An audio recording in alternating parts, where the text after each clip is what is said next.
Hey everyone, this is Gary, and I wanted to let you know that this episode is very different than the episodes that you are used to. This is the very first episode of Everything Everywhere Daily that was recorded in front of a live audience. Last night, a local podcasting group had a night where podcasters were able to do live versions of their show, and the time allotments for each podcast were about the same length as one of my episodes.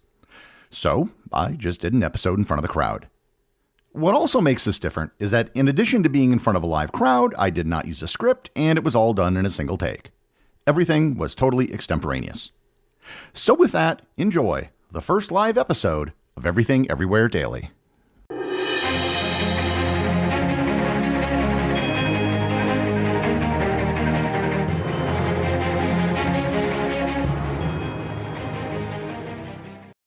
This episode is sponsored by ButcherBox.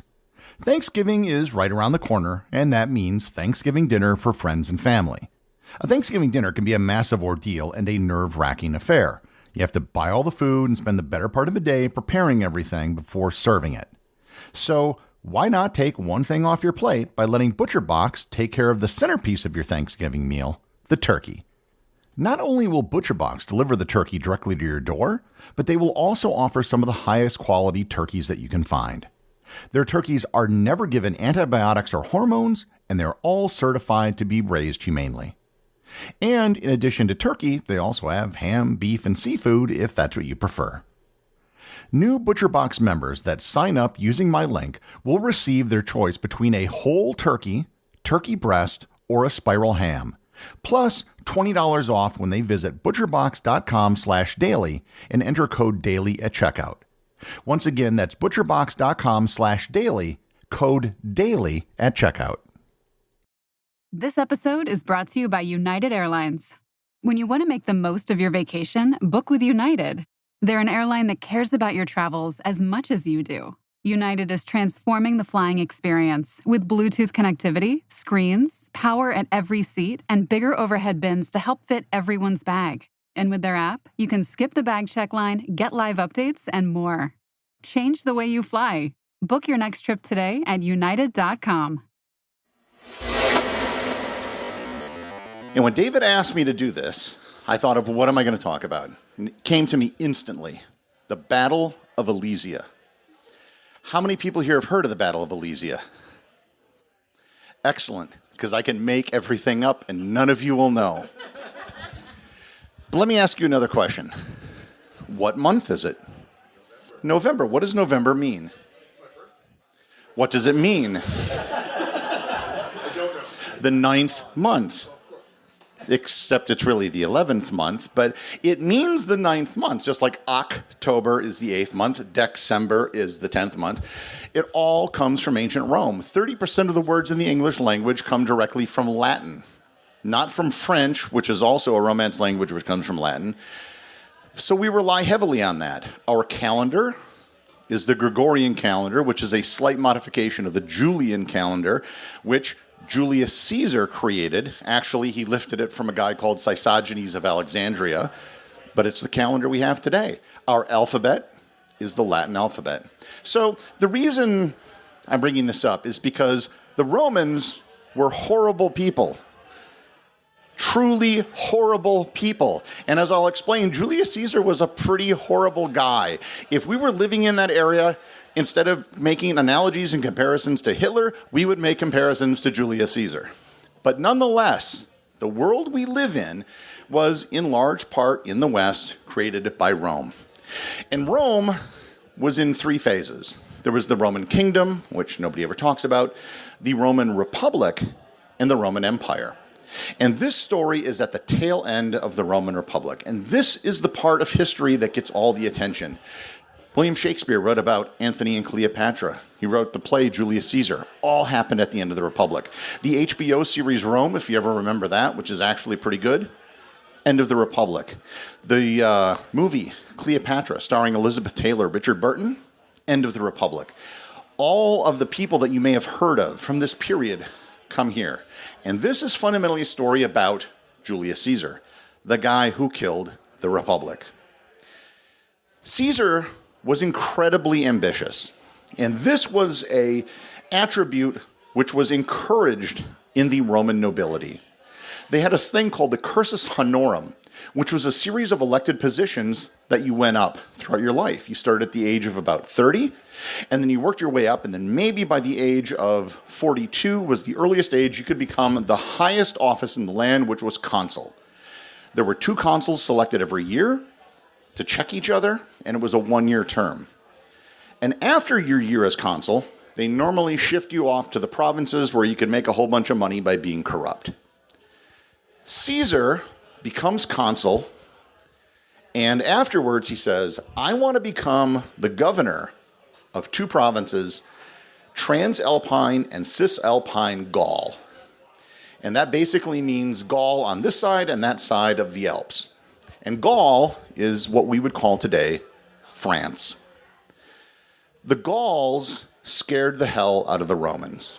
In the year 390, a bunch of Gauls came into Italy and sacked Rome. And for 3 centuries, the Romans told stories of the Gauls that they were like the boogeyman. Better be good, or the Gauls are going to come and get you. And the Gauls were totally different than the Romans. The Romans were organized. They were cool, collected. The Gauls, does anyone here remember a band called Molly Hatchet? Have you ever seen a cover of a Molly Hatchet album? Those were the Gauls. They had the enormous mustaches. They had the double-edged battle axes. If you've ever played a video game like Civilization or Age of Empires, they were the berserkers. When they fought, they were looking for individual glory, one-on-one combat. And to the Romans, what made them barbarians is that they wore trousers. Literally, to be a trouser wearer was to be a barbarian. And Caesar wants to go to this place. He gets there, and he immediately picks a fight. There was a group called the Helvetii and Helvetica, if you've ever heard the font, are named after these people, as is the name of Switzerland in Swiss German. They're moving, and Caesar's like, oh, well, you're violating a treaty. I guess I better attack you. And so he starts doing this and picking off all of these Gallic tribes one by one. And for 6 years, he begins doing this with absolutely no approval from the Roman Senate. He just does it because he can make a lot of money, and the people back home in Rome love it. He is defeating the boogeyman. These Gauls that 300 years earlier had sacked Rome. The Gauls were not one people. They were a whole bunch of individual tribes. And after getting their butts handed to them by Caesar for several years, they realize we need to do something. And so they come together and they choose a single leader to run their armies called Vercingetorix. Vercingetorix changes everything completely.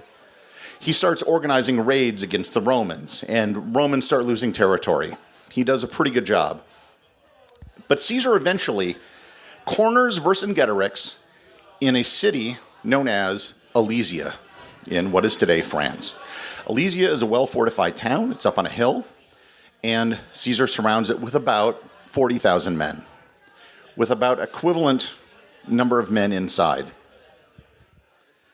Alesia is on a hilltop, and it's well-fortified, so rather than attack the town, what Caesar decides to do is, I'm going to starve them out. And he builds a wall around Alesia, an 11-mile wooden wall to make sure that nobody ever escapes. Vercingetorix realizes what's happening here, so he sends out several units to try to confront the Romans while they're building the wall. Building the wall takes about 3 weeks, and a couple of them manage to sneak past. But eventually the wall is built, and they are completely surrounded. Vercingetorix is now playing a waiting game because there's 250,000 Gauls that can come to the rescue to fight the 60,000 Romans that are besieging Alesia. They just have to wait and have enough food. Problem is, they do not have enough food. So eventually, they make the decision to send the women, the children, and the old people out of the gates of Alesia, figuring that Caesar will do the reasonable thing and let them pass. I told you Caesar was a bastard, and he does not. He lets them starve, and they're stuck between the walls of the city of Alesia and the walls that they built. But Vercingetorix decided they needed walls for their or they needed the food for their warriors if this was ever going to happen, because they needed to wait for this huge army to arrive. Caesar catches wind that this enormous army was going to arrive to wipe out the Romans. 250,000 men to fight about 40 to 60,000 Romans. Now the question is, what would you do? You're besieging these people over here, and now all of a sudden you have a massively superior force coming to attack you. What do you do? I contend that 99 times out of 100, from a general in history, doesn't matter what point in history, you're going to retreat. We can't do these things. We don't have enough people. We're outnumbered. We're going to pull back, fight another day. But not Caesar, because he's incredibly ambitious and incredibly lucky. So when David introduced me, he talked about a Roman donut. That 11-mile wall that surrounded Alesia, Caesar built a 13-mile wall around the other wall. And the Romans were inside the two walls, creating the Roman donut. Now, in many times in history, an army may have been surrounded. The United States 101st Airborne during the Battle of the Bulge and Bastogne was surrounded by the Germans. Happens many times. This is the only time I can think of in history where an army was surrounded and then inside the surrounding had another army. So it was a donut filled with Romans. So the day eventually arrives where the other army shows up. And they got a lot of guys. But they had built the wall by then. They had enough time to do it. And they start attacking. And Vercingetorix sees what's happening. And he leaves the city of Alesia and starts attacking. And Caesar is putting out fires everywhere. They're attacking this part of the wall. He's moving people all over all the time. He is personally taking part in all of these battles, getting people to go from here to there. One of his top lieutenants was Mark Antony, a guy you've probably heard of from history. He's leading troops here and there. 2 separate occasions, Vercingetorix tries to take his units out of Alesia, attack the wall, and they fail. Finally, on their 3rd attempt, Caesar realizes that they cannot be doing this forever. Being in a Roman donut is not a good place to be when you have enemies on the outside and the inside. So they attack again, and Caesar decides, okay, this is what we're going to do. They do a massive cavalry attack. They leave the outer wall. They attack the rear of the big army that came to visit them, and they crush the Gauls. Being in a Roman donut inside a wooden fence, he defeats this larger army, and the next day, Vercingetorix surrenders. Gaul basically ceases to exist and becomes a province of Rome. Caesar writes about this. The commentaries of Caesar are the oldest known autobiography in history that we know was written by the person who participated in the events. Granted, it was all propaganda designed for the Roman people, but we're very confident that he wrote this. He wrote it in the 3rd person. He referred to himself as Caesar, describing all the events that happened. The Roman people go nuts. They think that this is just swell. The Gauls, this boogeyman that has confronted Rome for 300 years, have been defeated. The Senate provides games, but they do not provide Caesar the one thing that he wants. The highest honor that can be bestowed upon any Roman general, a triumph. And over the next 2 years, this causes a political conflict between Caesar and the Senate, who, quite frankly, don't like Caesar because everything he did was never approved by the Senate. He became fantastically wealthy, became the richest man in Rome, and has a whole bunch of legions that are now loyal just to him. 2 years later, Caesar ends up going to Rome to make his claim, crosses the Rubicon, something I'm sure you're familiar with, claims that the die is now cast, marched on Rome. There's a civil war. Caesar wins. He's declared dictator for life. Stab, stab, stab by Brutus. There's another civil war with Octavian and Mark Antony, and it creates the Roman Empire. They take over everything around the Mediterranean. Eventually it collapses in the west, blah, blah, blah, blah, blah. But the world we live in today is by and large a result of the crazy decision made by Julius Caesar to make a Roman donut. The executive producer of Everything Everywhere Daily is Charles Daniel. The associate producers are Benji Long and Cameron Kieffer. I want to give a big shout out to everyone who supports the show over on Patreon, including the show's producers. Your support helps me put out a show every single day. And also, Patreon is currently the only place where Everything Everywhere Daily merchandise is available to the top tier of supporters. If you'd like to talk to other listeners of the show and members of the Completionist Club, you can join the Everything Everywhere Daily Facebook group or Discord server. Links to everything are in the show notes.